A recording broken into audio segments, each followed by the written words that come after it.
Hey Raghunath, tell everyone about our Patreon community. Sure, Kastuba. The Wisdom of the Sages Patreon community is an incredible online yoga resource. If you like the type of yoga wisdom and culture we share on the show, then our Patreon community is a great next step.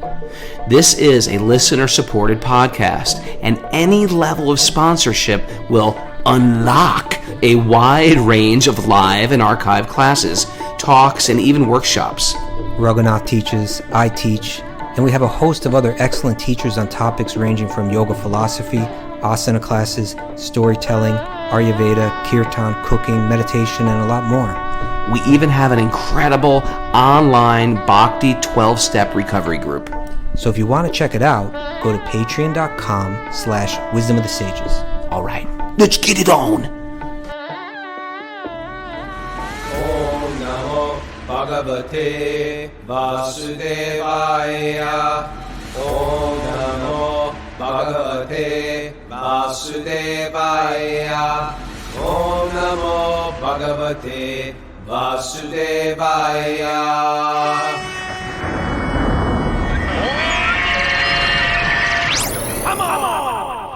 Live from Super Soul Farm, this is Wisdom of the Sages, a daily yoga podcast with your host, Raghunath, and co-host and senior educator at the Bhakti Center in New York, Kastuba Das. Welcome to the show, everybody. Welcome to Thursday's Srimad Bhagavatam study. Srimad Bhagavatam every day. Guess where Kastuba is?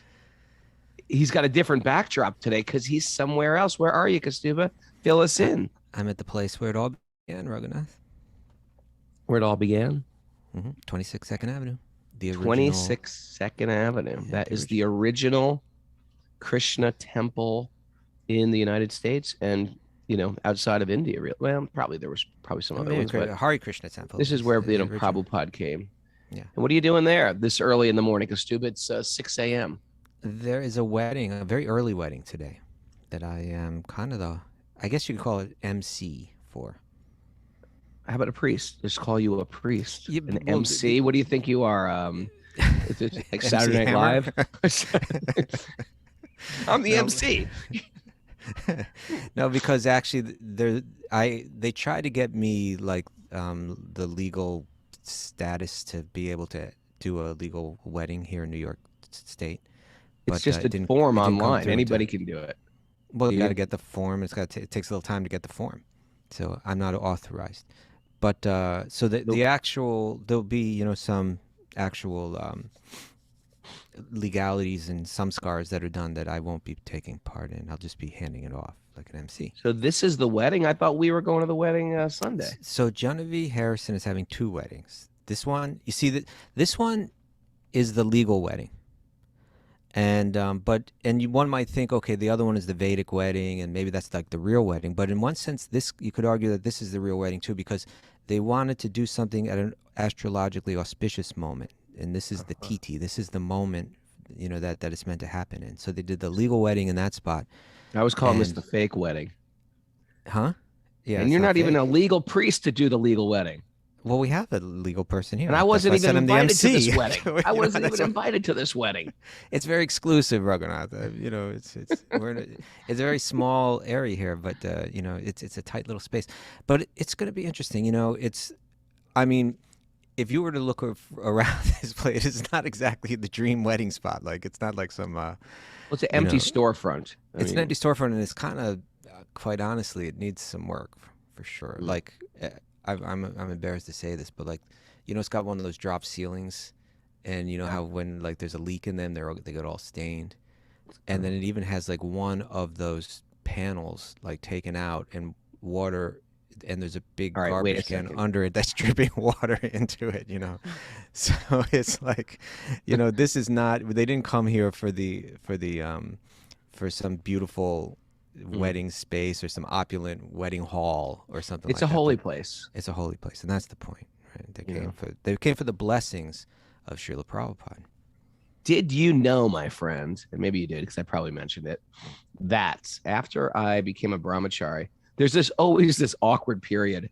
This is why we're doing Ashram month.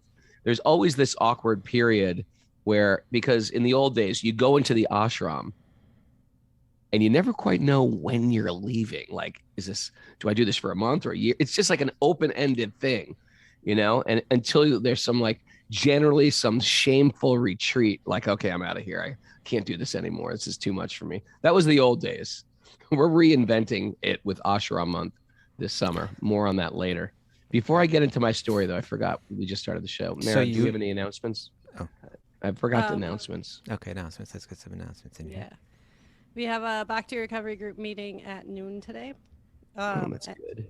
And we have more Wisdom of the Sages events listed on the website that are registrations open, I think, for 4th of July weekend and some other events. If you go to wisdomofthesages.com/Sage Academy. That 4th of July weekend sounds like a real happening. It's a real wingding. It's a Krishna conscious, hoedown. We're even getting horseshoes. All right. And a vegan barbecue. What do you think of that? And Mara's making Indian street food. That sounds interesting. Doesn't that? But with the pani puri stuff? Oh, yeah. No. Aloo tikkis. Yeah, I was thinking of aloo tikkis. Oh, okay. Nice. I'm not a pani puri fan. That's like the classic Indian street food, right? Yeah. You're not a fan of those, Raghu? Pani puri? Pani puri, not so much. They're weird. They are unusual. They're a little weird. They're like tiny little puris, and you pour water on them, and you drink them and eat them at the same time. It's very confusing. Okay. Maybe someone like Krishna Drew has to educate me in them. Sometimes you need a guru, even a food guru, who just explains to you, this is how you do this one. No, this is not a good one. You won't like this one. Wait till I get you the real one. For years I didn't like kachoris, and now I've fallen in love. Okay. So I share that. Okay. Anything else you want to say? I don't know. Did we want to talk about the wedding at all, or do you want to just move on? I want to talk about my time at 26 Avenue. I got to Oh, that's right. Okay, right. Yeah, 26 Avenue. That's where we're at. So there's that awkward period of leaving the brahmachari ashram where you're no longer going to be a brahmachari. You change There's color a word dhotis. for that. Huh? There's a word for that. I'm trying to remember. It's falling down. No, there's a word. It's slipping my mind. But there's a word for that period in between brahmachari and when you actually get married. When you've said, okay, I'm not going to be a monk anymore, but you're not yet married. Maybe someone can help me with that. But I've never heard of it. It's a Sanskrit term. It's mentioned in the Bhagavatam because it's said that. If only Brahma Muhurta was here. He's coming, but he's coming later. But it's mentioned in the Bhagavatam because remember when Krishna goes with Bhima and Arjuna to see Jarasandha? Yeah, it's before he was married. They went in disguise as these kind of bachelors. Yeah, as Brahmins, but at this stage of life. Yeah. Never heard that. Well, that's the stage I was in, walking around in a white dhoti and a colorful kurta.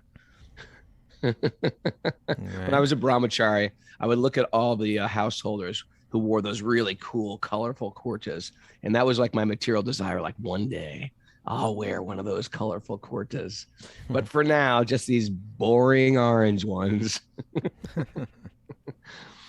Anyway, I needed a place to stay. I was still living in the ashram. I had no place to stay, and our band was touring, and so they said, we just purchased 26. They didn't purchase it. They rented it. It was when I was a young devotee, 26 Second Avenue was occupied by a antique shop. Mm-hmm. And then when it came up for lease again, the devotees wanted to have it because it's a holy place. And so they rented it out, they renovated it, and they needed someone to stay there. So I stayed there for like 8 months. Oh, they needed someone to do something with it. So I was like, I've got nothing to do here.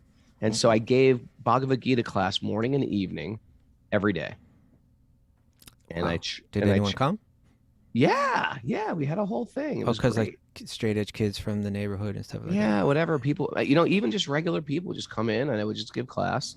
And nice. And I had a brahmachari I was training, and there was no shower there. Prabhupada had a little apartment in the back, but we didn't have that apartment. So we'd go in the bathroom. It's a tiny, that bathroom is tiny little bathroom. It's right there. And I'd get one of those what are those buckets called? Like a bartender would use them and put the cups in the bar, like those square tub? rectangle. The tub, yeah. Tub. It's like a Bus tub, tub? and it's only Yeah. like 2 feet long by a foot. So we'd stand in that tub and take a bucket shower of cold water. That's how we would shower, with like a lota, like a metal cup. That's how we'd shower in the morning. We'd go out and then we'd hurry down. We'd chant all the way to 26 7th Avenue over to Kirtan, just me and this one devotee, and chant Life all the was way simpler there. back then, Raghunath. wasn't it? Huh? Life was simpler back then. Life was simpler. All you had was a tub and a cup and a brahmachari. I've thought of living that way sometimes. I think, like for instance, you went to that temple somehow. I don't know why, but that temple. What's the temple? Jagadish Temple in Udaipur. Love it.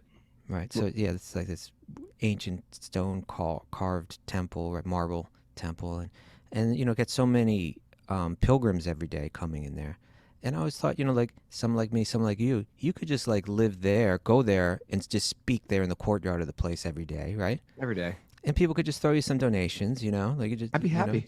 Yeah, and then Throw you me a just get a chapati, little some bit every aloo day, and- tikis. Yeah, you can live like dirt cheap. You just get some little room somewhere, right? It's a nice life. Meet nice That was- people, serve people like that way. So that's what you're doing at 26 Second Avenue. That's what I was doing. And I would For go how there. long? How long did you live there? I did about 6 or 8 months. Okay. I was actually going to write a book on 26 Avenue. I've started compiling interviews. And I never did it. But anyway, I used to chant, go to Tompkins Square Park, sit there, chant our japa there, and then we'd have a kirtan back all the way. And one day, Mhm. see, if you live in that neighborhood, it's unique because people have been living in Oh, that here neighborhood comes the 40 years. garbage story. Yeah, the garbage story. I was Okay. chanting down the street, and it was garbage day in New York. If you're a New Yorker, you know there's massive Every day was piles of garbage day in New York back then. It was like it was always just massive piles of garbage garbage. on the street, and it's really like it's still dark out. It's like early in the morning, and and I hear some shaking around in the garbage, and I thought it was just a bunch of rats, and it was a man. He jumped out, and he said, "Where's the Swami?" And we were having a kirtan. I was playing a mridanga. "Where's the Swami?" I was like, "What Swami?" And he goes, "The old man, the old Indian man." And I said, "You mean Prabhupada?" I said, "Oh, he died a long time ago." And then he just got really sober, and he said to me, "I used to go to 26 Second Avenue, and I used to visit the Swami, and I used to help him carry pots to the park, and we'd give out food to everybody."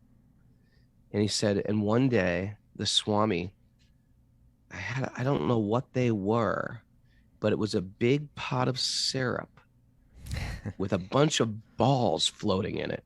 I was like, "A glub jamun? You had a pot of glub jamuns?" And he said, "Yeah." He said, "And the Swami took that ball and he put it right in my mouth." There you go.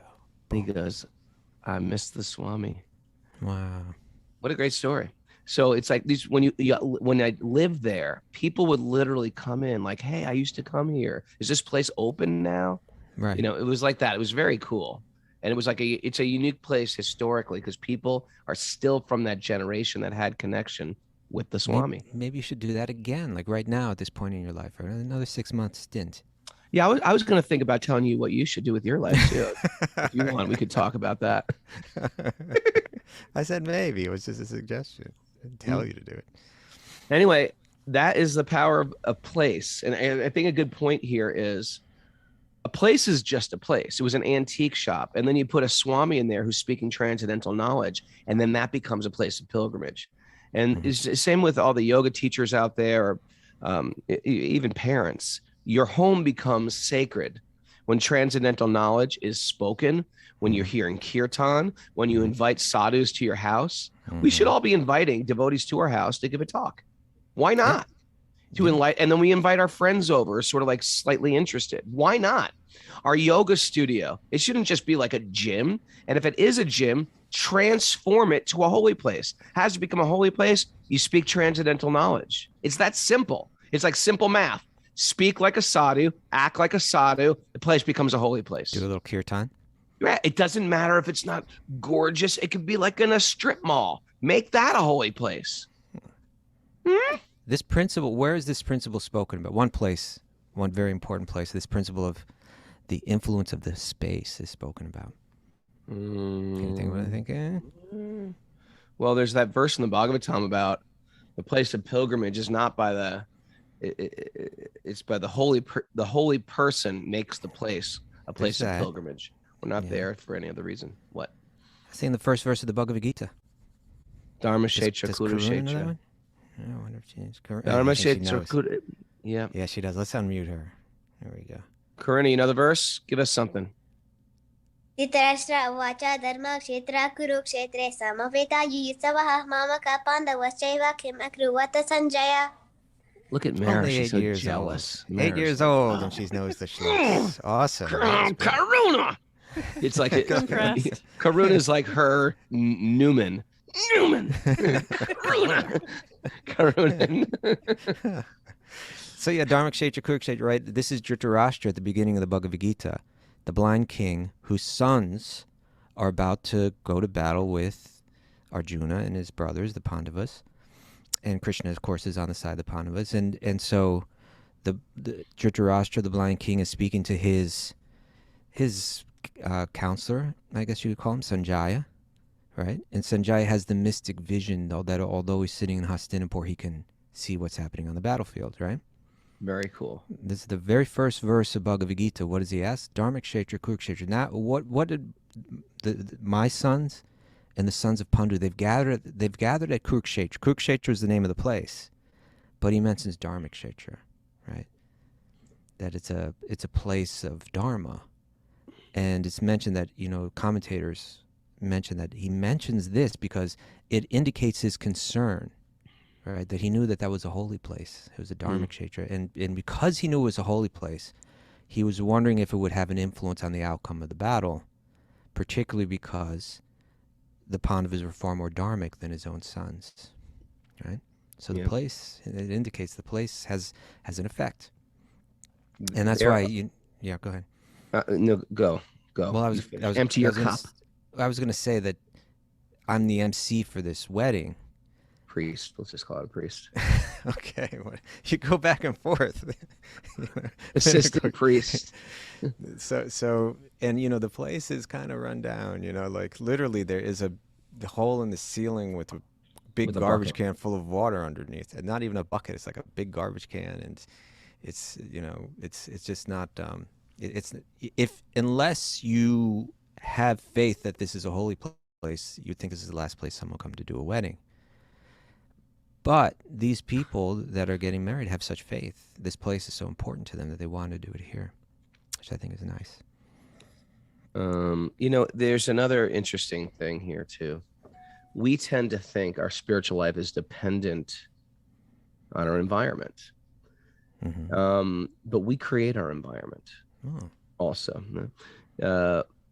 You can be in an organic setting. You could be on Maui. You could be on in upstate New York or in the Adirondacks, and it's much more pleasant than being in a ghetto.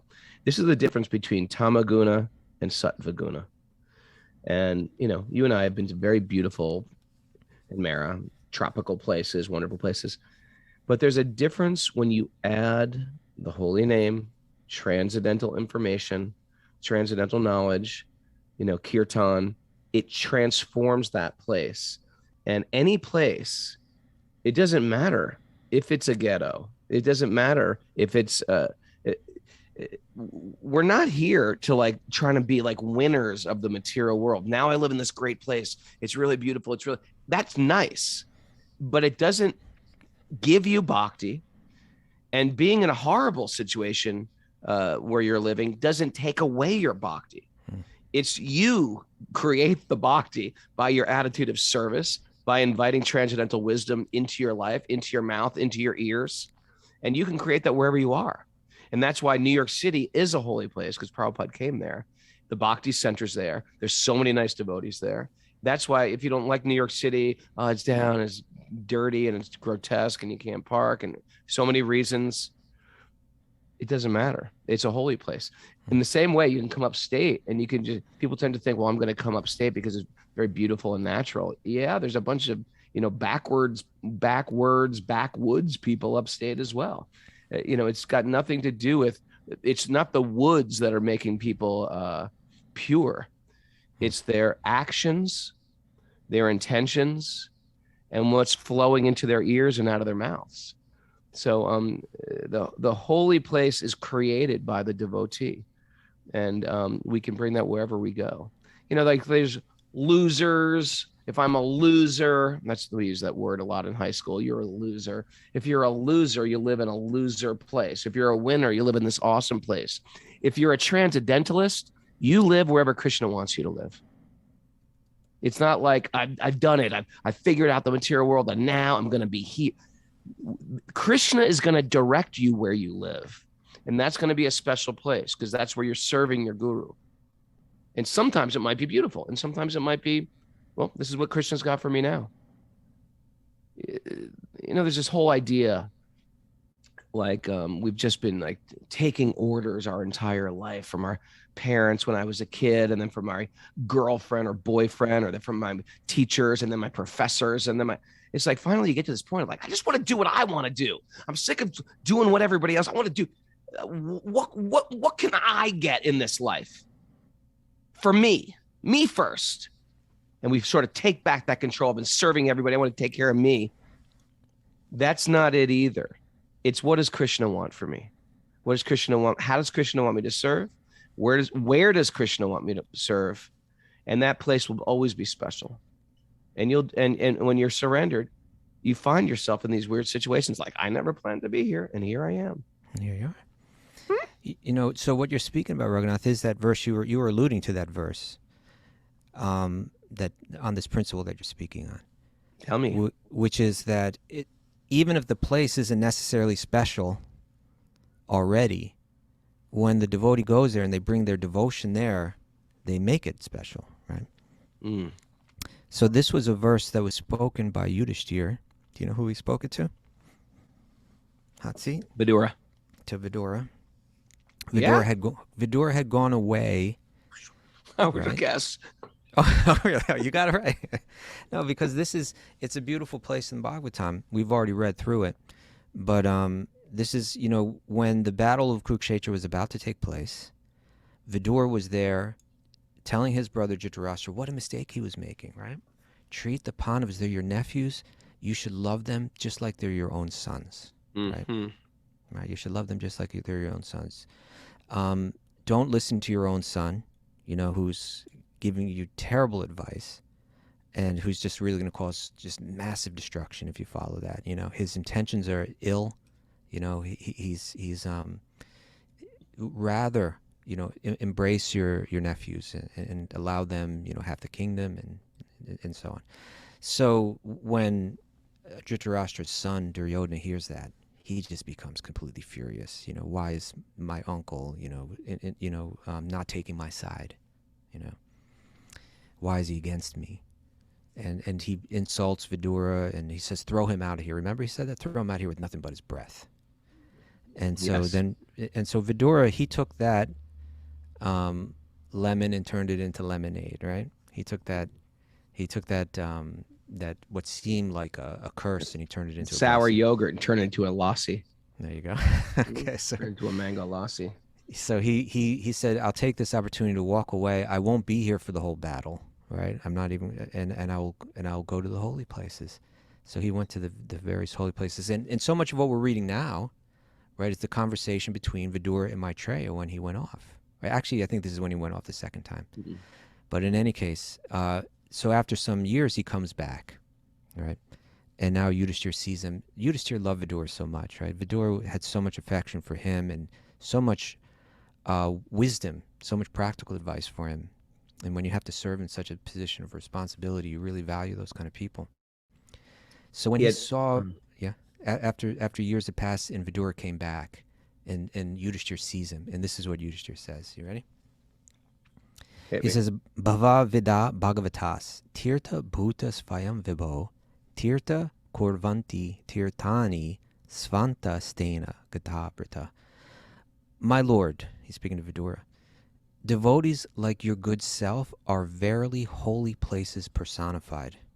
because you carry the personality of Godhead within your heart, you turn all places into places of pilgrimage. Great verse. Great verse, right? Great verse. Yeah. And by the way, this is the he's speaking about this. I call it the Hare Krishna postulate, that nothing happens to me, it all happens for me. Here is Postulate, you say? Postulate. You like that? I don't I know might what it postulate. means, but- okay, postulate. You know what a postulate is? It's like a truth. Okay. Got it. Where was I? Oh, There so was the Vidura had postulate. every good reason. Vidura had every good reason to be offended by Dhritarashtra. Kicked him out of the kirtan. Kicked him out of the kirtan. Kicked him out of the palace. That was yesterday. The milk drinker. Kicked him out of the palace. Right? He's done nothing but good his entire life. He's influenced by his evil-minded son, and he's degrading him, making fun of him, tell him to just get out with your breath. I don't care where you go. He had every good reason to be offended. Mhm. And instead, he looked at it as Krishna's blessing. Now I'm accepting that this isn't happening to me. It's happening for me. Krishna wants me to go on pilgrimage, and he's using Dhritarashtra. Anybody who harms us or offends us, listen how Vidura thinks. Krishna is using this person to bring me higher, to purify my consciousness. He's not even mad at the person. He's just seeing Krishna using that person for his benefit. What Vishnu goggles, that is the goggles I want to wear in this world, where I have no more resentment, no more bitterness, no more blaming. Everything is meant for my growth. Everything is meant for my evolution. What a beautiful way to see the world. And later on, he'll hear that his brother Dhritarashtra, who kicked him out, right, was getting old, and was kind of just like not. He was approaching death, but he wasn't utilizing his time in the best way possible. Now, Vidura could have said, "Well, that's his problem," like I was trying to help him before. He didn't want to accept it, so he's on his own now. But instead, Vidura comes back, right? Yep. Comes back to help his brother. Another thing I wanted to mention about these holy places, like we can transform them by what we say. Another thing is true, like we often discourage people. Like if someone was to come to you, someone especially new to bhakti or something, they'd say, "Hey, Kaustubha, I want to go live in Vrindavan." Mara, what would Kaustubha say? What's that? Were you even listening? She was zoning out. She was daydreaming of bacon pie. She was reading the chat. What? What are you doing right now? I got a little kid who's trying to talk to me while I'm doing that. You're not supposed to be awake Okay. this early. Go back to bed. Repeat the question. Please repeat the question. Here's my question. All right. If someone wants to go to Vrindavan, Kaustubha would say, "No, you can't go to Vrindavan." We don't just Not throw necessarily. ourselves. For the most part, we don't throw ourselves into holy places and plan on taking root there. It's a very rare person that can go there and stay there, because we tend to bring our consciousness wherever we go. So it's nice to like dip into these places under the guidance of teachers, get some taste for them, and go back to our service. If we really want to really experience Vrindavan, we're taught you get it through service. And by serving Lord Chaitanya, by giving that love away here in this mixed world where you're meeting people who have some purity in their heart, but they're covered. You have some purity in your heart, but you're covered. If we can serve people like that, then we go to these holy places. It's like diving into an ocean of that service. And then diving into that ocean, and then when we surface, then when we come to Vrindavan really makes sense. It's really sweet. And we drop in, and then we come back and we pull back. But oftentimes that zeal that we have, like, I want to live there, I'm sick of the material world, I want to live in a holy place. Careful with that, because unless the consciousness is very pure, we tend to bring our consciousness to holy places, and then we experience all types of problems. Good point, Raghunath. That's a good point. It's particularly Vrindavan, right? Mayapur is a little bit more lenient somehow, right? Yeah. But now, you want to hear some of the commentary to this verse? This is really Please. good stuff. So again, the verse is that devotees like your good self are verily holy places personified. You got to build that word into your thing. Verily, Raghunath. Right? You like that one? I like it. Okay, I thought you could use it. So you devotees like your good self are verily holy places personified. Because you carry the personality of God within your heart, you turn all places into places of pilgrimage. You can turn your home into one, turn your workplace into one, right? So here's the commentary. The personality of Godhead is omnipresent by his diverse potencies everywhere. This is so good, right? I remember when we originally had the class on this. The personality of Godhead is omnipresent by his diverse potencies everywhere. Just as the power of electricity is distributed everywhere within space. Right? There's electricity just like everywhere. Right? Similarly, the Lord's omnipresence is perceived and manifested by his unalloyed devotees like Vidura, just as electricity is manifested in an electric light bulb. Nice. So like electricity is everywhere, but we can perceive it in the form of the light bulb and benefit from it in the form of the light bulb. And so similarly, Krishna is everywhere, but we're not picking up on it. But that devotee is like a light bulb, right? Like you get the benefit of Krishna. You can perceive Krishna through that person. You can benefit. Receive the benefit of Krishna's presence through that person. So he goes on. A pure devotee like Vidura always feels the presence of the Lord everywhere. He sees everything in the potency of the Lord and the Lord in everything. This is spirituality, right? This is what it looks like. The holy places all over the earth are meant for purifying the polluted consciousness of the human being by an atmosphere surcharged with the presence of the Lord's unalloyed devotees.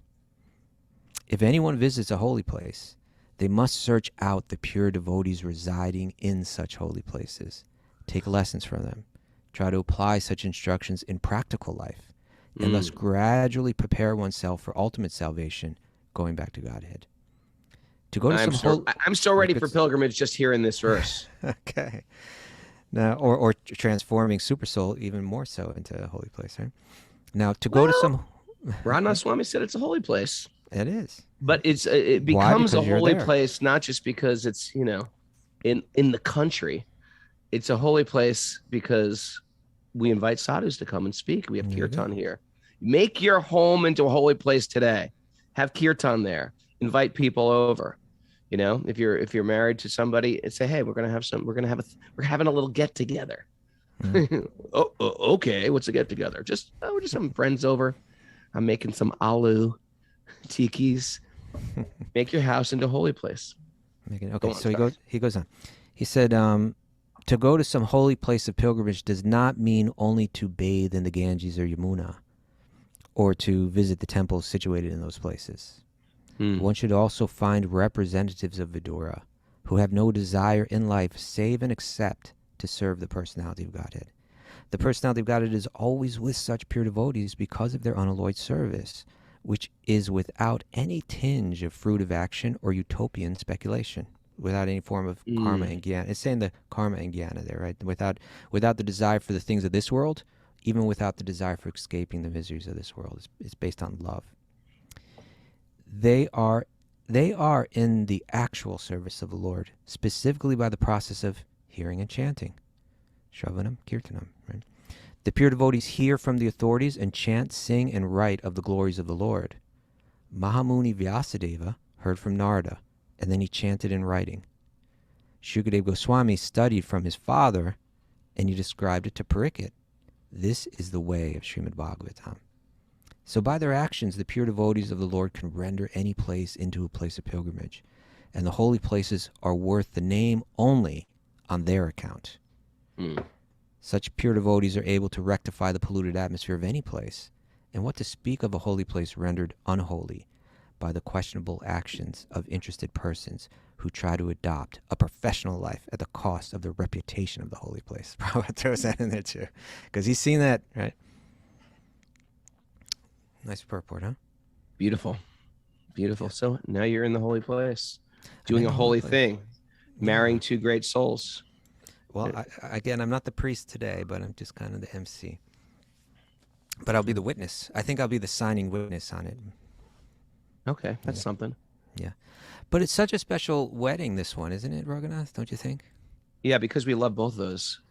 Because we love them both. And I think particularly in Genevieve's, I think particularly in Genevieve's case, people have been waiting, you know, who's going to marry Genevieve? Right? It's like, is there one person on the planet that's qualified to marry this girl? Right? And Cool is a hardcore kid. Do you know that? Cool is hardcore. You know, I was going to say, I never thought Genevieve would marry a guy with the black flag tattoo. Does he have a black flag tattoo? He does. He does. Nope. All right. Okay. Krishna Kaur. 1 point Krishna Kaur. Yeah. But yeah, you know, she's such an exceptional person. Yeah. And you know, this is something I'm going to mention because, you know, it's a fact. If you take Genevieve, right?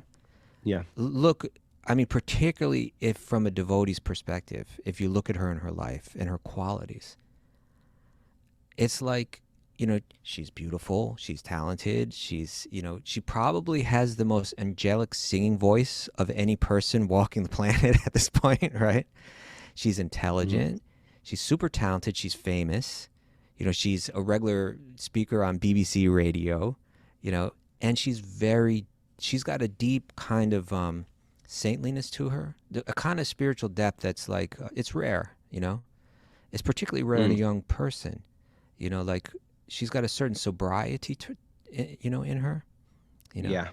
And I think that can make it difficult for someone to. The groom just walked in, and I'm about to be talking about him on our podcast. But if, you know, you can imagine that, like, if you're relatively young, but you have like the wisdom of an older person, like a deep spiritual wisdom of an older person, Sure. then, you know, who are you going to pick to marry? You know, it's like you don't have that. Just you're not going based simply on your youthful kind of whimsy. You know. Sure. Well, what is? Yeah. Yes. And so with someone like Genevieve, it's like, well, who is this girl going to choose? It's like, you know, who's. Well, why don't you bring on the groom? Why don't you bring on the groom on the show right now? Invite him over there. He wants to be on the show right now. Yeah, come on, bring him in. Come on, Kula. I'm gonna interview him, making sure he's qualified. To pull you into the wisdom of the sages. Here he is. Unplug the mic. Hey, Kula, how are you? Welcome to the show. Thank you. Hello. Good morning. Good morning. How are you? Are you excited for the big day? Yeah, it's been a little tense coming up to this day, but yes, I'm looking forward to it. Has it been? What are you gonna wear today? Oh no, yeah, just dhoti, kurta. It's a little more simple today. Okay, what are you gonna wear for the wedding on Sunday? You got something Are you coming in on like a horse or something? What's that? Are you coming in on a horse? They have horses there. I know they do. I know, but I've always wanted to come in on a horse. I didn't. I think Raghu wants a role in this wedding, like an important. Well, Kastuba's got a role. People have roles, and I'm sort of role-less. Can I do something significant? No. No. Well, yeah, no. There's the Bharat. There's many other things. I don't think he even knows I'm invited. I am invited to the Of other. course I know. Of course I. Raghunathji, of course I know. I mean, you're one of my You're gurus. featured My guest. goodness. You're a featured guest. We'll find something for you, Raghunath. Maybe like towards the end when the kirtan's going on, you could do like a special dance for us or something like that. Maybe I come in on a horse. Yeah, you could come in on a horse. I kidnap Kula. It's like, wait. Kidnap the bride. What's he doing? Who got him on a horse?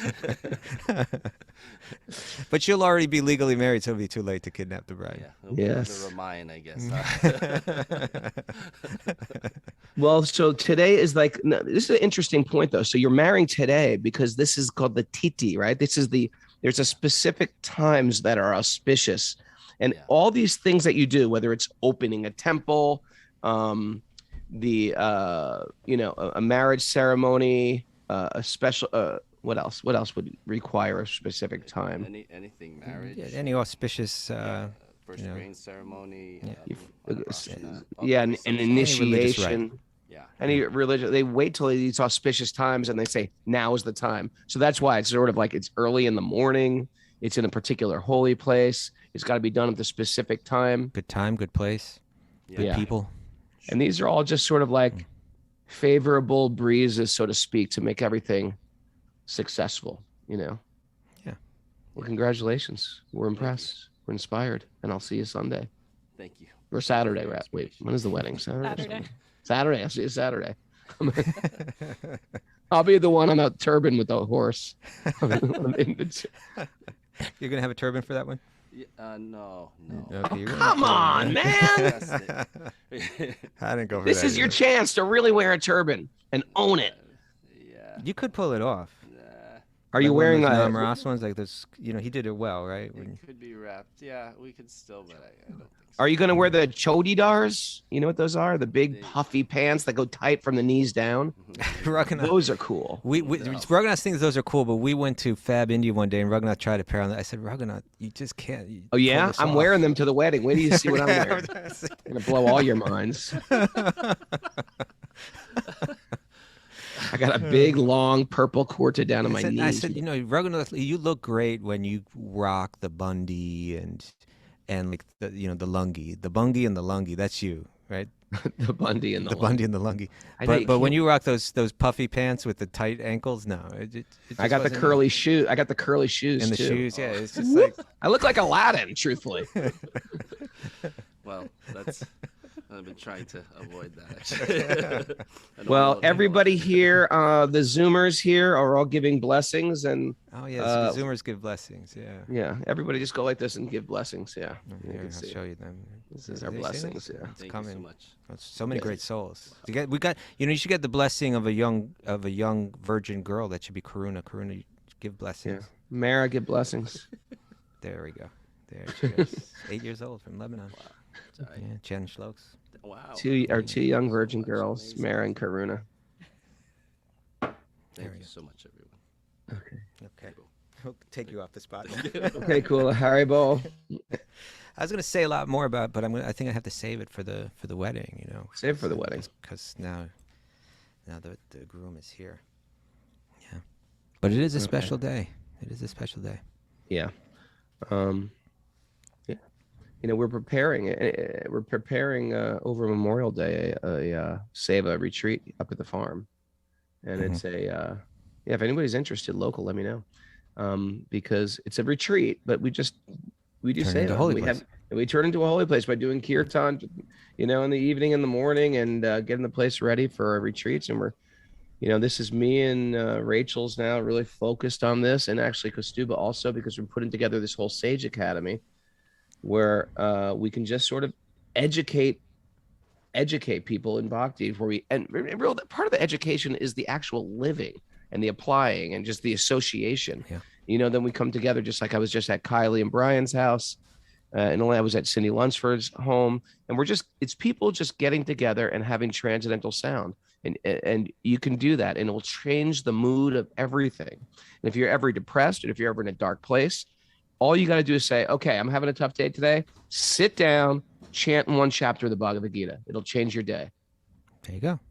So it's that simple. It's like a magic pill. In what sense, the science is very simple, right? We want to Yeah. eat food that's pure and been offered, right? So Yeah. that it becomes spiritualized. We want to take our place. We want to make it sattvic, a little clean and nice. It doesn't have to be fancy. It doesn't have to be expensive. But then we're going to take that space and we're going to invest spiritual sound in it through kirtan and through reading books like Bhagavatam, right? Mm. And then you just bring in some nice people that want to also do that with you. And there you go. You got a holy place. It's so perfect. Not complicated. Prabhu Yeah. Mara, do we have some takeaways for today? We do have takeaways. What you got? It's up your sleeve. Your home becomes sacred when transcendental knowledge is spoken. Boom. Transform your house to a holy place today. Oh yeah. Kirtans and sadhus can transform any place. Yes. You create your bhakti wherever you are. Or you destroy it. Depending on. True. Where you render service is always a special place. Yeah. Yeah. Nothing is happening to me. It's all happening for me. And The postulate. The postulate. Oh, that was a good one. Yeah. That's the postulate. What about that light bulb? Did anyone get that light bulb one? I thought that was really good. Nobody did. Are you politicking for your pick mine? Pick It wasn't mine. me. It was Prabhupada's. I didn't come up with it. Okay. Sorry, Mary. Please continue. That's okay. The gift of bhakti is matchless. It's a good one. Oh, that's where we are right now. That's good. That's from Lee. Dive into an ocean of service to see Vrindavan. Okay. Mm-hmm. Search out pure devotees to purify our polluted consciousness. Mm-hmm. Mm-hmm. And And things are more simple with a tub and a cup. With a what? Sure. A tub bus and a tub cup. and a cup.